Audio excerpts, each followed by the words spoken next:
Hello and welcome to this week's Scots Sports Show. I am Tyler Trumbauer. The indoor track and field team's season, regular season, wrapped up this past weekend at the Kent State Tune-Up Meet. The postseason begins with the PSAC championships this Saturday and Sunday, which are hosted by Edinboro University in the Mike S. Zafarofsky Sports and Recreation Dome. To talk about the season, I'm now joined by head coach Anne Carlson and athlete on the team, Kasey Jones. First, thanks for joining me today, guys. Coach, starting off this season, indoor track's a little bit of a different beast than the outdoor season, obviously, especially because you get to focus just on the women's team. Overall, how do you feel this season has gone with being so close to being a top team in the conference in years past? How do you feel this season's gone? I think it's going as well as it has in the past. We've had a practice facility all year, so that has been huge compared to last year, and I think Kasey will be able to touch on that some. The weather has not been great outside for a lot of our kids, especially our distance team. You know, our sprinters, jumpers, throwers, all those guys are always inside all indoor season, but our distance kids get to do a lot outdoors usually because they can usually fight the cold and a little bit of the snow and ice, but as most people know, we have had a worse winter than normal. So I'd say as a whole, though, we have about the number of kids we always have qualified for the conference meet. We have a few top performers. We have a lot of other kids that will be fighting to place and stuff. I think we're in a great position. Kasey, she just touched about the facility. So as a runner, do you run outside, and how does that affect your preparation when you prep outside to going inside? Because just walking across campus, I normally get winded. It makes it a lot easier to run inside when you've been running outside, especially here with the wind and the ice and everything.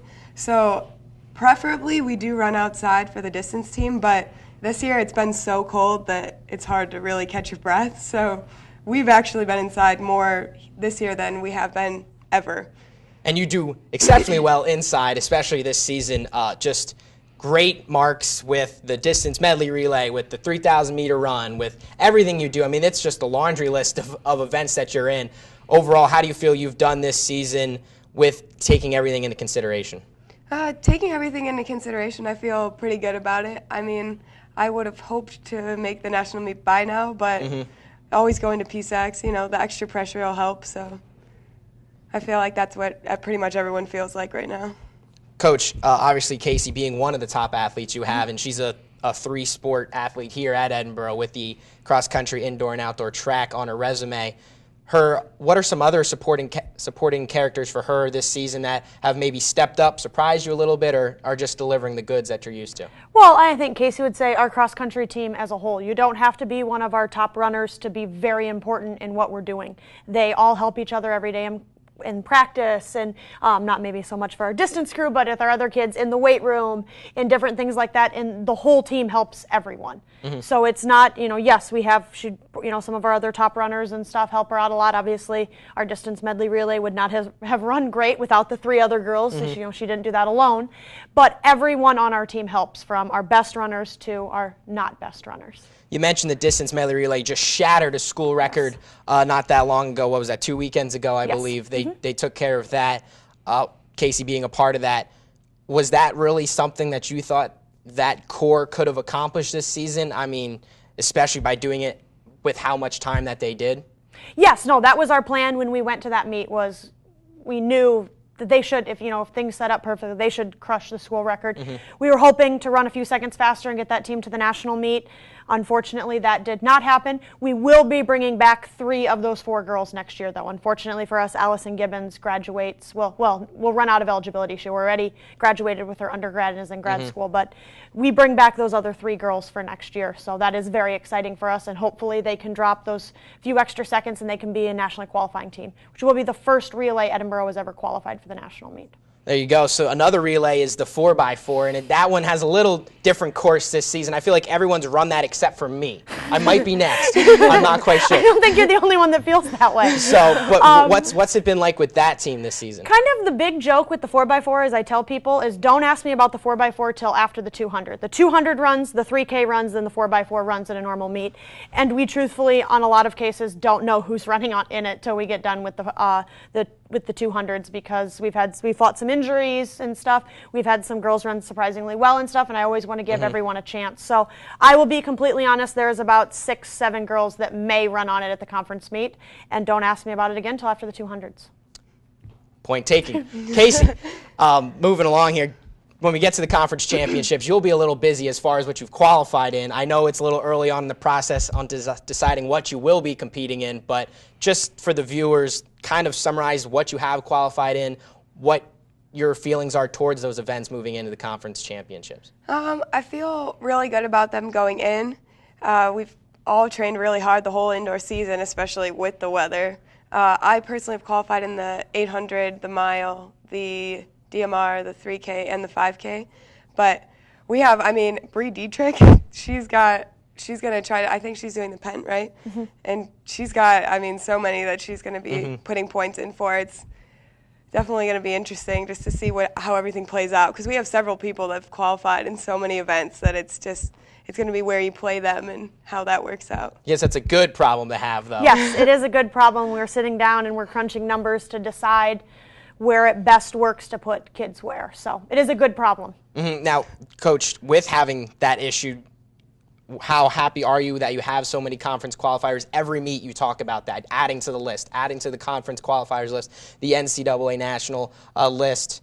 Are you happy with how long the list is this season? Oh, definitely, yes. It's just important, even our kids that are towards the bottom of the list, you can't place in the conference meet if you don't qualify for it. Mm-hmm. So the very first step for anyone, even our top girls, you got to get there. And then really once you get there, anything can happen at the conference meet. There's always people that get hurt. There's people that just don't perform well that day. And anyone that's on that list could place. So it's important that we get there so that we have that shot this weekend. As a coach, what's the mindset going into the conference championship? It's a 2-day event. You're going to have some preliminaries and some finals. You're going to have some different heats as well. As a coach, what is going to be your message to your athletes? And is it a little different because it's in your own dome instead of going somewhere else? Is that a little different too? I don't know that makes as much of a difference. I think we definitely get more fans from the student body and parents and friends and things like that can come in. It's just important that we try to do everything we can to place a little bit higher. We got to do everything we can in those preliminaries to get to the finals, because again, just like not qualifying, you don't get to the final, you can't place. It doesn't matter if you're the fastest person qualifying. If you don't qualify for the final, you can't win the event. You can't even place in the event. So on day one for the preliminaries, it's important that we qualify on, that we advance on.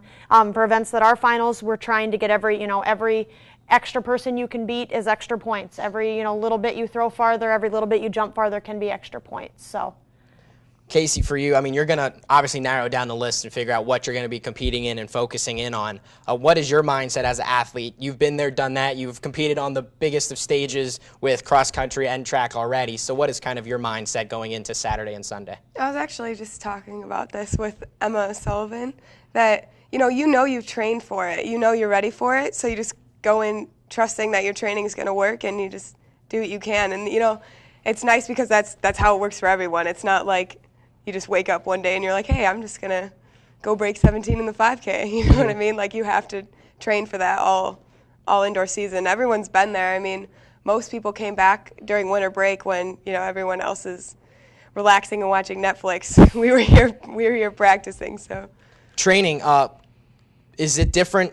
Is it different, and does it help that it's the cross country team just training basically all season long, because it's the same group of girls you get to train with, so it's not a different cast every week, and there's really no transition in the season. You're just running in a different spot. Is that a bonus and a positive for you as an athlete? Definitely, because even within the distance team, yeah, we all run long distance, but everyone has their strong suits. Mm-hmm. Some people are better at their finishes. Some people, are slow in the middle and are, their first mile's fast. Different things like that, where when you practice with them all year, maybe my first mile's slow and Megan Moffitt's first mile's fast. You try to latch onto her in workouts, and, you all try to work together to, produce that athlete. Yeah, it's a collective unit moving all the way through fall, winter, and everything else. So thanks for the time today, ladies, and good luck at the conference championships. Thank you.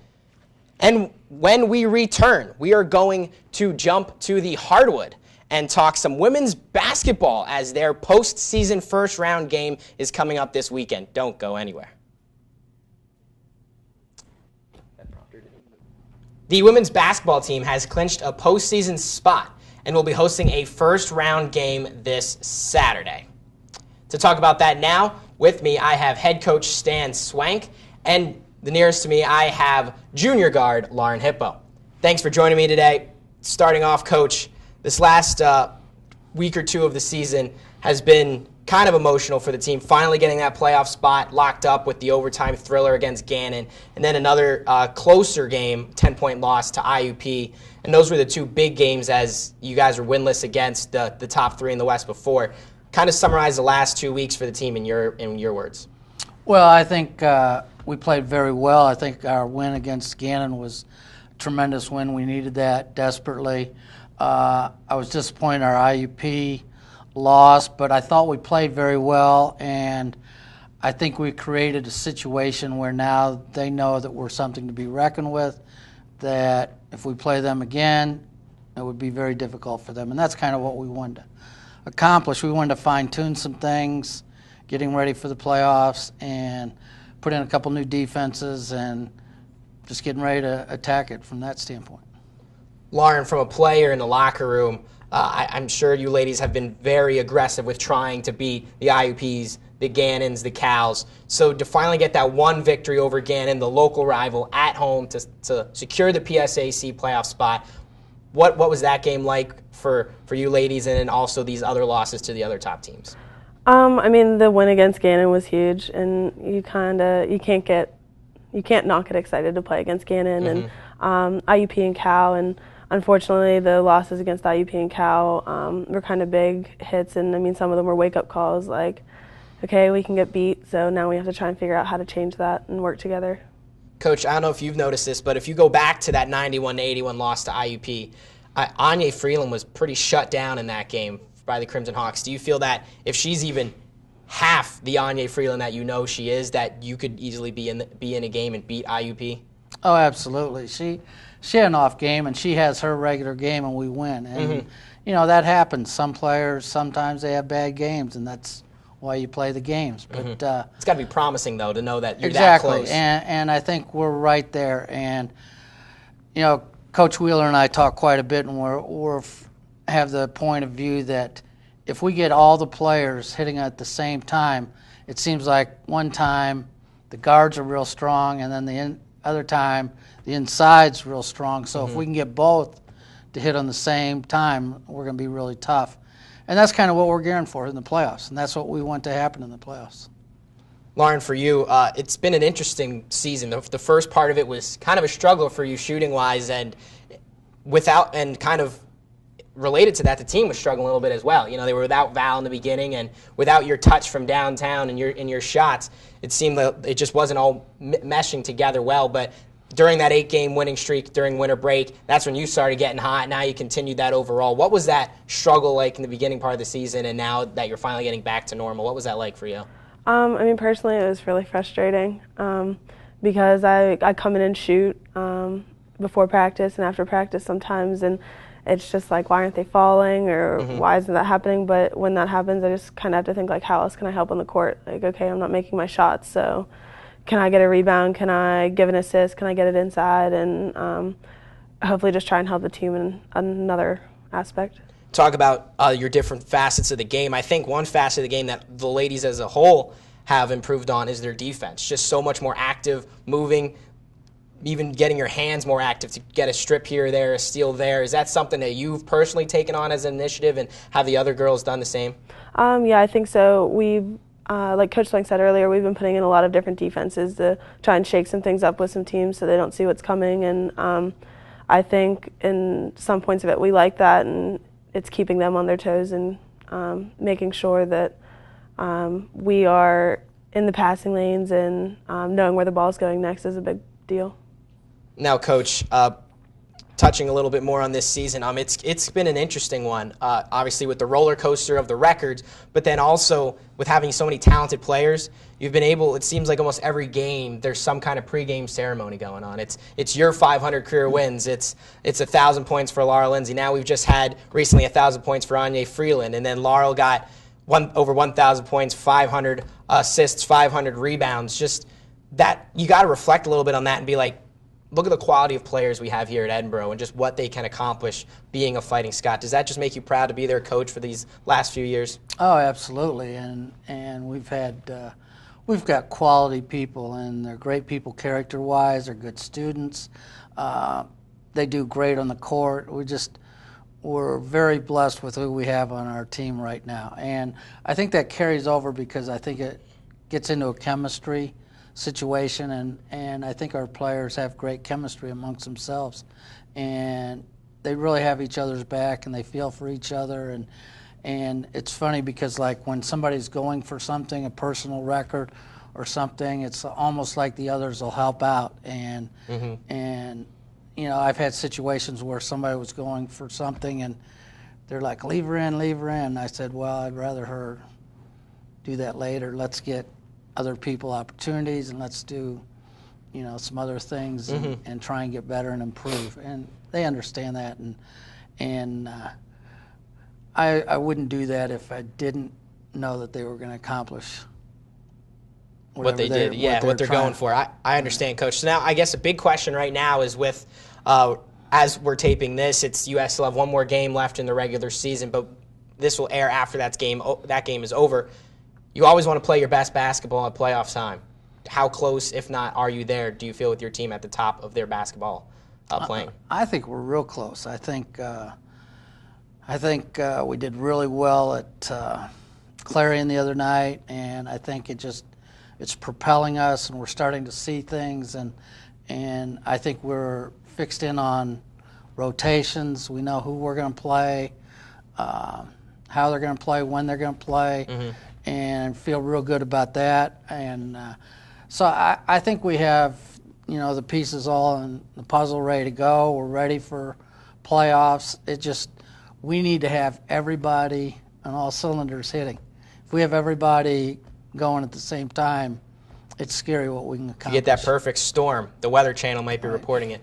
Lauren, the biggest thing the coach talked about is getting that, not just starting five, which Coach was working with in the beginning, but really the group of 8 that he's been trying to filter in and out. Whitney Allen has been someone that's really gone strong into that starting 8, and you're obviously in the starting 5, so you're part of the 8 that gets considerable minutes with 3 reserves in there. How do you feel she's done, and what has she brought to the court coming off the bench? I'm so proud of Whitney and how she's been playing lately. She's someone, her and I work out together before practice usually, and you know, I just keep telling her, like, you need to have some confidence, and defensively it's there. She's a phenomenal defensive player and rebounder, and I think she's just going to do so much better once all the components are there, and she has that confidence to start scoring and helping us in that aspect. But I love when she comes in the game because it really gives us a boost. Yeah, she's really blue collar. She's always getting on the court, diving for those loose balls. Coach, so let's kind of set the table here a little bit. Regardless of what happens on Wednesday's game or what did happen in past tense, you got the 4th seed. That's already locked up. So you'll host a first-round playoff game at Macomb Fieldhouse Saturday, 1 o'clock. Still waiting on your opponent. Right now, looks like it's going to be Seton Hill, most likely, maybe SRU, kind of how that all shakes out a little bit. So what is your initial thoughts going into that contest, knowing that you're the 4th seed, so you're the higher seed, getting to host the playoff game going into Saturday? Well, it's exciting to be at home and to play that game at home.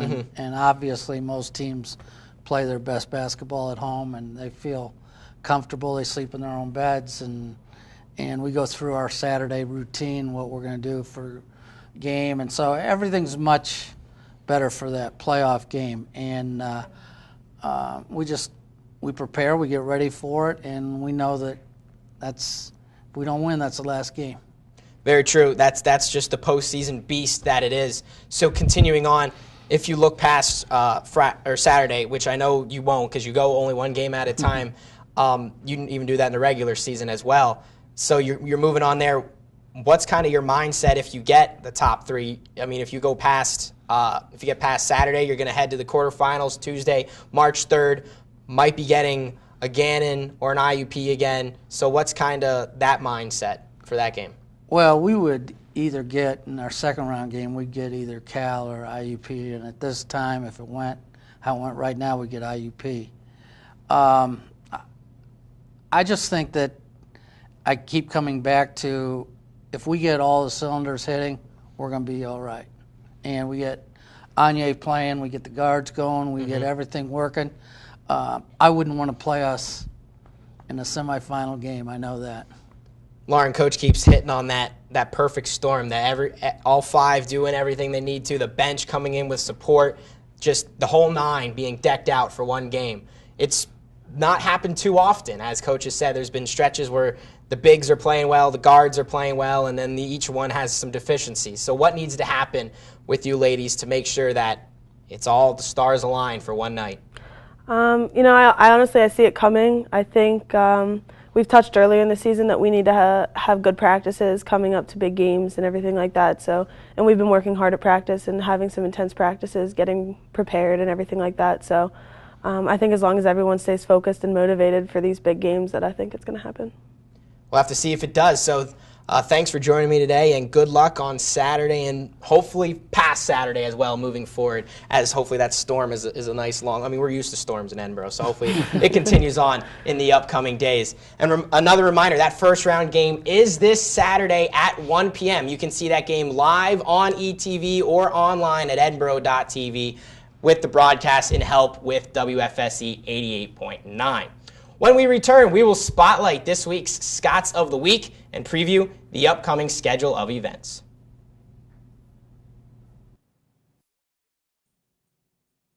Congratulations to Tony Romanini and Staci Schrecongost of the men's and women's swim teams here at Edinboro University. They were named this week's male and female Scots of the Week. Staci was tops in the PSAC in the 100 and 200-yard freestyle at the PSAC Championships this past weekend in New York, while Tony earned first in the 200-yard backstroke and second in the 100-yard backstroke. Here is a snippet of my interview with the two. Staci, let's start with you, just because you have the longer resume and I don't have to remember it as much. We have two first-place finishes in the 100 and 200 freestyle, and then a second-place finish in the 500-yard freestyle. Initial thoughts? I mean, you just came back, last night from it, so still kind of fresh in your mind. How happy are you with those finishes? Well, it's still kind of sinking in for me. I've never been seated that high. I've never done so well. Mm-hmm. Yeah, it's definitely still sinking in. When I received my awards, my awards went straight home with my dad, so I think it's still sinking in. I'm still getting congratulations. So it's kind of taking me back. I am done this year, so it's a great way to end my season. And then Tony, quickly go to you. You have a first-place finish and a second-place finish, first in the 200 backstroke, second in the 100-yard backstroke. Initial reaction from you on that? I mean, I know Coach was really highly thinking about you, really thought you could do something in the PSACs this weekend. So what are your thoughts about it? It was exciting to get back to the top. I've won that event my junior year, and then I won the 100 my sophomore year. And so to take a year off and get the surgery that I had and then come back and be able to get back to where I was really excited, and finish my career on a high note, like Staci said, is no better way to go out. Now that those 4 days transpired, did you feel that little bit of a target on your back? Did you feel you kind of had to look over your shoulder every now and then? For sure. There was a few girls that I noticed that were consecutively in a lot of my races, and many of them were personal friends. Mm-hmm. But I mean, there's always that little bit of rivalry with each other. So it kept the competition friendly, but at the same time, it was motivational. Tony, the same with you. Obviously, this being, as you said, a great way to end your career. Kind of reflecting back on it now, as most of it, the bulk of it is finished. Some initial reaction from that, as you were fighting Scott for many years and had a lot of successes in the pool.